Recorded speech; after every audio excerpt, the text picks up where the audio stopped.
안녕하세요. 오늘 사기죄의 속살을 좀 파헤쳐 보겠습니다. 이제 단순히 돈 못 받았다, 이거랑 법적인 사기는 어떻게 다른지 그 핵심 요건들을 명확히 짚어보는 게 이번 목표입니다. 자, 바로 시작해 볼까요? 네, 반갑습니다.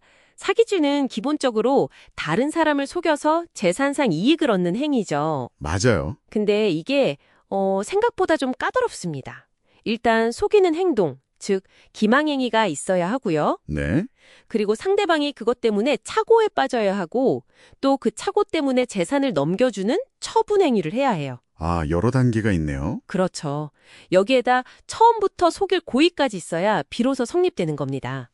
오늘은 이 구성 요건들을 하나씩 좀 뜯어보겠습니다. 네. 그럼 첫 번째, 기망행위부터 살펴보죠. 여기서 제가 좀 놀렸던 점은 꼭 막 적극적으로 거짓말을 해야만 하는 건 아니라는 거죠.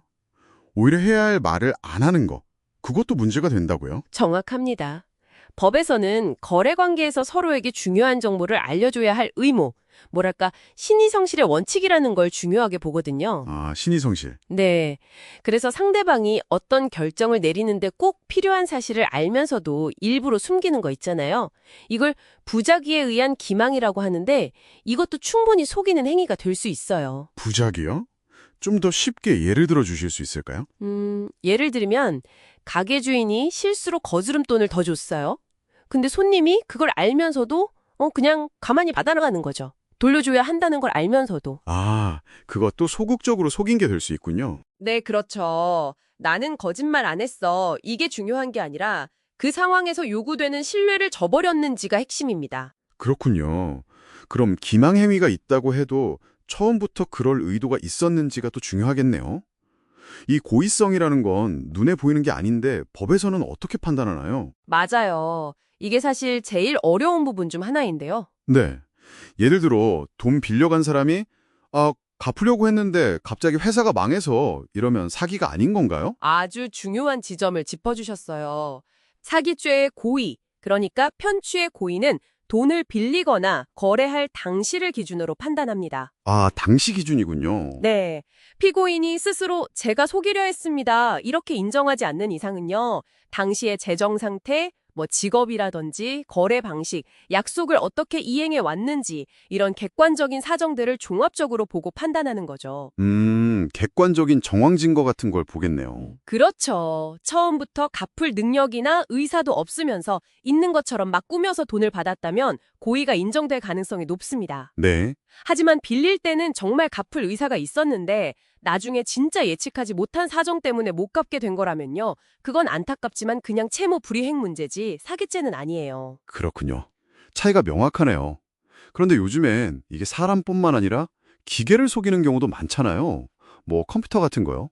이것도 사기죄가 되는 건가요? 아, 네. 그건 이제 컴퓨터 등 사용 사기죄라고 해서 별도의 규정이 있습니다. 컴퓨터 등 사용 사기죄요? 네. 일반적인 사기죄는 사람을 속여서 착오를 일으키고 그 사람의 처분 행위가 필요한데요. 이 컴퓨터 사기는 좀 달라요. 어떻게 다른가요? 정보 처리 장치, 그러니까 쉽게 말해 컴퓨터 시스템에 거짓 정보를 입력하거나 아니면 잘못된 명령을 내려서요. 시스템이 오작동하게 만들고 그걸 통해서 재산상의 이익을 얻는 경우죠. 아, 사람을 직접 속이는 게 아니라 시스템을 조작하는 거군요. 맞습니다. 그래서 사람의 착오나 어떤 재산 처분 행위가 없어도 성립한다는 게 가장 큰 차이점입니다. 디지털 시대에 맞춰서 새로 생긴 범죄 유형이라고 볼 수 있죠. 흥미롭네요. 그럼 이제 처벌 수위도 좀 궁금한데요. 사기 금액에 따라 이게 확 달라진다고 들었습니다. 특히 5억 원이라는 숫자가 중요하다고 하던데요. 네, 맞습니다. 사기로 얻은 이득액, 이걸 이제 편취액이라고 하는데요. 이 편취액이 5억 원을 넘어가면 처벌 수위가 완전히 달라집니다. 5억 원? 네, 특경재범죄 가중처벌 등에 관한 법률, 줄여서 보통 특경법이라고 부르는데요. 이 법이 적용돼요. 특경법이요? 네, 그래서 5억 원 이상 50억 원 미만이면 최소 3년 이상의 징역이고요. 50억 원 이상이면 무기 또는 5년 이상의 징역으로 형량이 대폭 강화됩니다. 와, 5억만 넘어도 최소 3년 이상이라니 상당히 무겁네요. 그렇죠. 액수가 커질수록 사회에 미치는 해악이 크다고 보기 때문에 가중처벌하는 겁니다. 그렇군요. 그럼 만약 사기 혐의를 받게 됐을 때 처벌을 좀 줄이려면 어떤 노력이 가장 중요할까요? 감경 요소 같은 거요? 무엇보다 중요한 건 역시 실질적인 피해 회복 노력과 피해자와의 합의입니다. 피해 회복과 합의. 네, 물론 사기죄는 합의한다고 해서 처벌이 아예 없어지는 그런 반의사불벌죄는 아니에요. 아, 합의해도 처벌은 받는군요. 하지만 진심으로 반성하고 또 뭐 훔친 돈을 갚거나 아니면 법원에 공탁하는 식으로 피해를 복구하려는 구체적인 노력을 보이면요. 재판부가 형량을 정할 때 아주 중요하게 고려합니다. 아주 중요한 감경 사유가 되는 거죠.